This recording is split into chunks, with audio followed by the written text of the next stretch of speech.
Hi friends, welcome to Telugu MTech trader. ఈరోజు మన market plan ఏంటి? సో బుల్ సైడా, బేర్ సైడ్ ఉంటారా? బుల్స్ మార్కెట్ పైకి తీసుకెళ్తారా, బేర్స్ మార్కెట్ని డౌన్ సైడ్ తీసుకుని వెళ్తారా అనేది మనం చూడాలి. సో ఇక్కడ క్లియర్గా మనకు ఒక డేటా ప్రకారంగా చూసుకున్నట్టయితే మార్కెట్ ఇది ఒక హై చేసింది, మళ్ళీ లోకి వచ్చింది, మళ్ళీ హైకి వెళ్ళింది, మళ్ళీ లోకి వచ్చింది, మళ్ళీ హైకి వెళ్ళింది, లోకి వచ్చింది, మళ్ళీ హైకి వెళ్ళింది, మళ్ళీ లోకి వచ్చింది, మళ్ళీ హైకి వెళ్ళింది, లోకి వచ్చింది. సో ఇక్కడ మనకి మెయిన్ ఇంపార్టెంట్ అంటే ఈ స్వింగ్ అనేది చాలా ఇంపార్టెంట్. ఈ స్వింగ్ని డౌన్ చేసింది అని అంటే మార్కెట్ డౌన్ సైడ్, ఈ స్వింగ్ని బ్రేక్ చేయకుండా ఇలాగే వెళ్ళింది అనుకో, సో కాల్ సైడ్లో ఉండాలి అప్పటి వరకు. ఈ స్వింగ్ని ఎప్పుడైతే డౌన్ సైడ్కి వచ్చిందో సో మనం ఫుడ్ సైడ్ తీసుకోవచ్చు. సో అదేవిధంగా మనం ఈ ఛానల్ దాకా పైకి వెళ్ళిన తర్వాత కూడా ఇక్కడ కూడా మనం ఫుడ్ సైడ్ తీసుకోవచ్చు. సో మార్కెట్ అయితే కొంత ఫుడ్ సైడ్కి ఉండదు. సో ఇక్కడ మనం స్ట్రాటజీ ఏంటంటే మాస్టర్ క్యాండిల్ స్ట్రాటజీ అనేది వర్క్ అవుతుంది ఇక్కడ. సో ఇక్కడ మనం కొద్దిగా గ్యాప్ అప్ ఓపెన్ అయినా కానీ షార్ప్గా మార్కెట్ని కాల్ సైడ్కి తీసుకొని ఒక స్మాల్ పాయింట్ తోటి ట్రైలింగ్ స్టాప్ లాస్ తోటి మనం ఎంట్రీ తీసుకోవచ్చు. సో ఇక్కడ స్ట్రాంగ్ సపోర్ట్ ఉంది. సో తర్వాత దాని స్టాప్ లాస్ చిన్న ప్రాఫిట్ తీసుకున్న తర్వాత మార్కెట్ ఈ ఛానల్లో మళ్ళీ మనం ఇక్కడ క్యాండిల్స్ ఏం ఫామ్ అవుతున్నాయని చూడాలి. సో ఫస్ట్ బయ్యర్స్ అనే వాళ్ళు మార్కెట్ని ఇంకా పైకి తీసుకొని వెళ్ళారా, ఫెయిల్ అవుతున్నారా అనేది చూడాలి. ఇక్కడ చూసుకున్నట్టయితే మనకి ఇక్కడ బయ్యర్స్ పైకి తీసుకొని వెళ్ళారు కానీ సస్టైన్ కాలేదు, కొద్దిగా వచ్చింది. మళ్ళీ రెడ్ క్యాండిల్ ఫామ్ అయిందంటే బయ్యర్స్ అనేవాళ్ళు తీసుకొని పైకి వెళ్ళలేకపోతున్నారు. సో సెల్లర్స్ అనేవాళ్ళు యాక్టివేట్ అయ్యారనేది మనకి ఇక్కడ క్లియర్గా అర్థమవుతుంది. సో ఇక్కడ మనం ఇది చూసుకున్నట్టయితే దీన్ని మనం ఒక ఈవినింగ్ స్టార్ గా చూసుకోవచ్చు. ఇది కూడా ఈవినింగ్ స్టార్ క్యాండిల్గా చూసుకోవచ్చు మనం.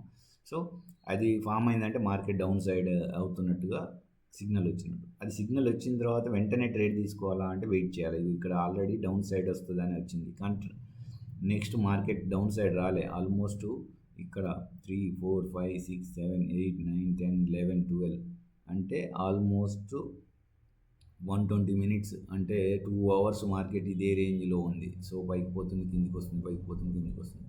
సో అలాగే మార్కెట్ ఇప్పుడు ఈ ఏరియాలో ఇట్లా మార్కెట్ ఈ ఏరియాకి వచ్చింది అనుకో, సో మళ్ళీ డౌన్ సైడ్ వచ్చింది అనుకో, సో ఇక్కడే టైంపాస్ చేసి చాలాసేపు డౌన్ సైడ్ వచ్చే ఛాన్స్ ఉంది. లేదు ఒకవేళ సడన్గా ఈ లైన్ని బ్రేక్అవుట్ ఇచ్చింది అనుకో, ఫేక్ బ్రేక్అవుటా అనేది కూడా చూసుకోవాలి, మళ్ళీ రీటెస్ట్కి వచ్చిందా అనేది చూసుకోవాలి. ఎందుకంటే ఇక్కడ స్టాప్ లాస్ అంటే 24,178 దాకా కూడా పైకి వెళ్ళే ఛాన్స్ ఉంది. ఒకవేళ ఈ ఆల్ టైమ్ హైని బ్రేక్ చేసింది అనుకో మనకి మంచి ర్యాలీ ఉంటుంది. ఈ ఆల్ టైమ్ హై చేస్తే మనం బై సైడ్ ఉండొచ్చు. సో ఇక్కడ మన స్టాప్ లాస్ కోసం అయితే మార్కెట్ ఈ ఏరియా దాకా కూడా వచ్చే ఛాన్స్ ఉంటుంది ఒకవేళ ఈ ఛానల్ నుండి బ్రేక్ చేస్తే. సో ఆ లాజిక్ కూడా మనం చూసుకోవాలి. సో మనం క్లియర్గా అయితే 24,174కి పైన మార్కెట్ ఓపెన్ అయితే బై సైడ్ స్ట్రాంగ్ అన్నట్టు చూసుకోవచ్చు. అదేవిధంగా ఇక్కడ మనకు 23,980కి డౌన్ సైడ్ మార్కెట్ వచ్చింది అని అంటే పక్కాగా ఫుడ్ సైడ్ అని మనం కన్ఫర్మ్ చేసుకోవచ్చు. ఈ జోన్లో మనం కొద్దిగా కేర్ఫుల్గా ఈ జోన్ అయితే చిన్న స్కాల్పింగ్ కాల్ సైడ్, మళ్ళీ అదేవిధంగా ఈ జోన్లో నుండి ఒకవేళ రివర్స్ అవుతుంది అనుకో ఫుడ్ సైడ్గా మనం చూసుకోవచ్చు. ఎందుకంటే మార్కెట్ ఇదే రేంజ్లో ఎంతసేపు ఉంటుంది అనేది మనకు తెలియదు. సో ఆ జోన్ని మనం ఎంత రెస్పెక్ట్ ఇచ్చుకుంటూ వస్తుంది అనేది చాలా ఇంపార్టెంట్. సో అది ఫ్రెండ్స్, ఇది మన నిఫ్టీలో ట్రేడ్ ఎలా తీసుకుంటున్నా అనేది మన క్లియర్ ప్లాను. సో ఇక్కడ మాస్టర్ ప్లాన్ స్ట్రాటజీ ద్వారా తీసుకోవచ్చు. ఇక్కడ సపోర్ట్ తీసుకున్నప్పుడు కూడా మనం ట్రేడ్ తీసుకోవచ్చు. ఈ సపోర్ట్ని బ్రేక్ డౌన్ ఇచ్చి మళ్ళీ మనం సపోర్ట్ని మళ్ళీ రీటెస్ట్ చేసుకొని వచ్చిందనుకో మనం ఒక ట్రేడ్ ఫుడ్ సైడ్ తీసుకోవచ్చు. సో ఇలా లాజికల్గా మనకైతే ఉన్నాయి. అదేవిధంగా మనకి బ్యాంక్ నిఫ్టీలో కూడా మనకి క్లియర్గా మనకు ఇది ఒక క్లియర్ ఇండికేషన్ అయితే ఇచ్చింది. సో ఇవన్నీ ఏంటంటే మనం support lines, resistance lines. So ఇక్కడ మనకు క్లియర్గా దీన్ని మనము డిఫరెంట్ లైన్స్తో తీసుకోవడం బెటరు. సో ఇది సపోర్ట్ లైన్గా భావించాలి, ఇటు సైడ్ కూడా ఇది సపోర్ట్ లైన్గా భావించాలి. సో ఇదంతా సపోర్ట్ లైన్స్, మనం కలర్ చేంజ్ చేసుకోవాలి.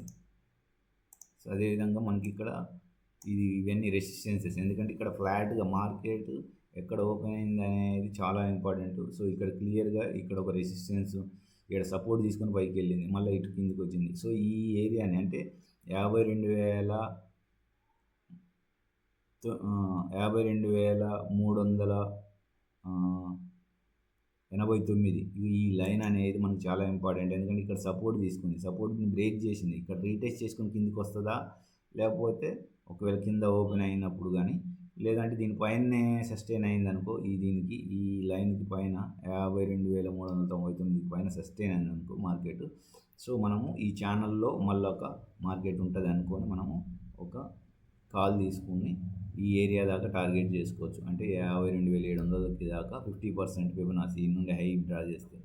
సో ఆ లాజిక్ ప్రకారంగానే మనం ట్రేడ్ తీసుకోవడానికి ట్రై చేస్తామా, స్టాప్ లాస్ క్లియర్గా మనం మెయింటైన్ చేయడానికి ట్రై చేస్తామా, ఎంట్రీ అనేది పర్ఫెక్ట్గా ఉందా లేదా అనేది మనం ఈరోజు ఎంతవరకు ఎగ్జిక్యూట్ చేస్తాము అని చూద్దాము. ఎన్ని ట్రేడ్స్ చేసాము, క్యాండిల్ టు క్యాండిల్ ట్రేడ్స్ని అవాయిడ్ చేసాము అనేది కూడా చాలా ఇంపార్టెంట్.